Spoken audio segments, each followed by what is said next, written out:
We are joined by the one, the only Shawn Trujillo. Hi there. What is going on, Mr. Angie Katsanevas? Welcome behind the velvet rope. Welcome to Bravo. I mean, you guys were there last season, but this really is your first season as an official house husband. Has it sunk in yet? How has this been for you? I mean, we're going to get into all of what's going on, but overall, how has this been for you so far?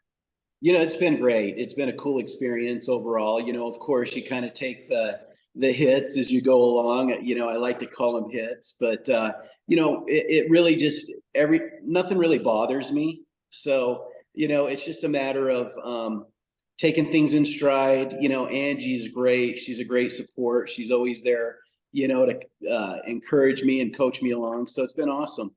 What was it like, because not many people get upgraded, a lot of friends of, it's really a rare thing. If you go down every housewife in the list, what was your reaction? What was Angie's reaction when, Bravo came to you and said, we're going to upgrade you guys to full time? Well, I mean, obviously, Angie has been, kind of part of the cast for a couple of years now. And I deep down knew once they got a taste of Angie and got to see really who she is and what she has to offer, it was just a matter of time. So for me, it wasn't as big of a surprise. I'm not sure that it was for Angie so much either.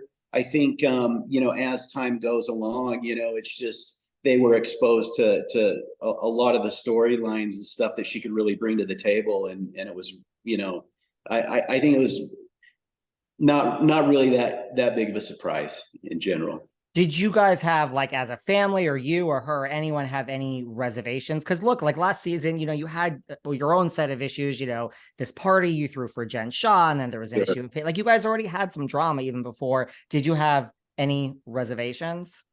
I think there were. We did have to come together and really have a discussion. And it's like, okay,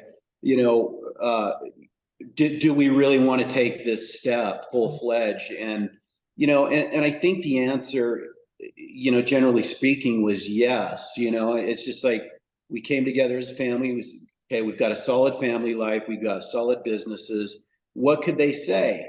And then, of course, there's always me. I pop in and I'm like, well, they could always lie. So, there's that too. So, but, we're up for the challenge and we'll take everything in stride, and we've just been able to kind of navigate through it okay. What's been the most positive thing of this whole experience so far? Interestingly enough, for me, it's I mean, Angie and I have been together for nearly 30 years. And we have done everything in our lives together. We've built our businesses together. We built this amazing little family of ours. We've got so much in common. When we had Electra, we started to, go into parenting mode and things like that. And then there are waves where you kind of lose sight of each other. It could be because you're focused on your little one. I think the most positive experience that we've had since doing this show is it's allowed us to come together, communicate, and really reflect on our lives and what we've been able to build together. And it's really, I think, made me smile to look back on it. I guess has some of the drama and the things that are out there, I guess it's brought you guys closer together.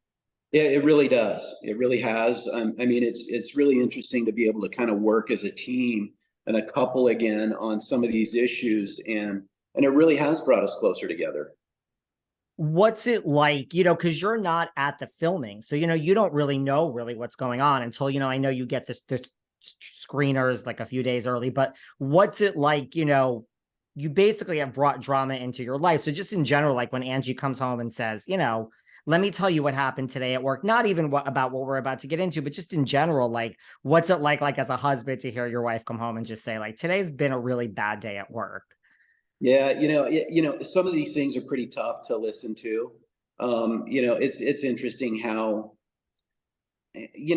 how I guess disrespectful people can be, and that's just really not how we've lived our lives in general. I mean, we work with and manage a whole bunch of people, and that's never been our way of approaching situations. You know, we spend a lot of time on ourselves, like learning how to coach and professional and self-development type aspects. But, you know, that's definitely something that doesn't come into play here. So some of these things are pretty difficult to listen to, you know, and so, you know, I try to be there to just, you know, sit back and support. But when she's asking me for advice, it's, you know, my main advice to her is to just learn to compartmentalize. You know, it's just like, really just know that, you know, this is one section of your life, and you need to separate it from professional and personal, right? That's good advice. But it's hard at times, you're right. It is hard. Well, Yeah. I am a Gemini, so we are very good at compartmentalizing as Geminis, but it is a Sure. very hard thing. Well, look, we're at the mid-season trailer now, and we've have this, you know, Meredith has alluded to these rumors, and now, you know, Whitney and, you know, Monica has now revealed these rumors. Like that scene. I just want to talk about that scene in the bedroom when Angie told you, you know, what these rumors were, and, you know, that everyone's saying that you're gay and that you have boyfriends all over town. Like, was that the first time you heard it? Or was like, you know, because sometimes in these situations, you know, the scene you're going into, and then, I mean, that's just how it works in this world. Like, or was that when you first really heard this, you know, that not this rumor, but that this was now brought onto the show? Well, that scene was the first I'd heard that detail, you know. But just to kind of provide a little context, like, you know, being a hairdresser, I mean, I've been working behind the chair. I worked behind the chair for many, many years. And, you know, there were situations where other clients or whatever would come in and say, "Oh, is that guy gay?" Or, you know, and they say, "No, his wife is Angie," and blah, blah, blah. And then it was over with. Outside of that, I hadn't dealt with what was said on TV. I've never dealt with that. We've never heard of that happening. You know, and you know, like I said on Watch What Happens Live, like we are embedded in the LGBTQ community, and those are our people. Like they're our best friends. You know, and it's one of those things where, you know, we have some very outspoken, you know, gay friends, and if anything like that were on the streets in Salt Lake City, they'd be coming to me saying, "Hey, do you have something to tell me?" Right? And so, you know, it's pretty ridiculous, honestly. And you know, the whole you know, the way it was done, you know, I think they thought I would be offended by that, and I just